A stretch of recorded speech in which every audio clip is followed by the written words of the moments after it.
উঠে যাচ্ছে বিটুমিন, ভেঙে চুরে চৌচির সড়ক। নির্মাণের ১৬ মাসের মধ্যে ২ বার এমন বেহাল দশা সড়কটির।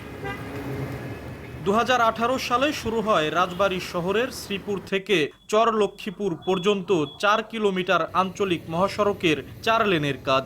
১.৫ বছরের মধ্যে কাজ শেষ করার কথা থাকলেও ২০২২ সালের জুনে কাজ শেষ করে ঠিকাদারি প্রতিষ্ঠান। কিছুদিনের মাঝেই শহরের বড়পুল থেকে শ্রীপুর পর্যন্ত নতুন সড়কের অনেক জায়গা দেবে যেতে শুরু করে। সে সময় চুক্তি অনুযায়ী তা মেরামত করে ঠিকাদারি প্রতিষ্ঠানটি।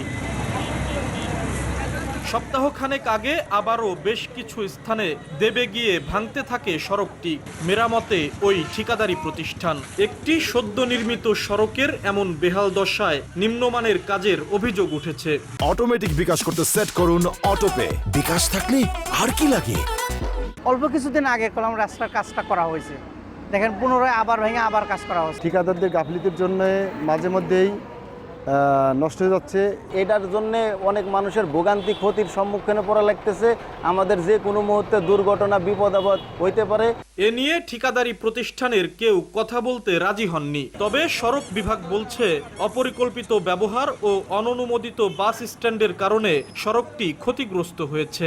বাস স্ট্যান্ড টাইপে ইউজ করা হয়, এটা কিন্তু বাস স্ট্যান্ড ধরা ছিল না, যার কারণে গাড়িগুলো এখানে একটা টার্নিং পয়েন্ট গাড়িতে মোড় নেয়, যে কারণে সেখানে একটু ইম্প্যাক্ট লোড সৃষ্টি হয়। এখানে একটু স্পটও সৃষ্টি হয়েছে, যেটা এখনও যেহেতু ডিএলপি আন্ডার আছে ঠিকাদার কর্তৃক একটা মেরামত করা হচ্ছে। রাজবাড়ী শহরের শ্রীপুর থেকে চর লক্ষ্মীপুর পর্যন্ত ৪ লেন প্রকল্পে ব্যয় হয় ৬০ কোটি টাকা। আশিকুর রহমান, সময় সংবাদ, রাজবাড়ী।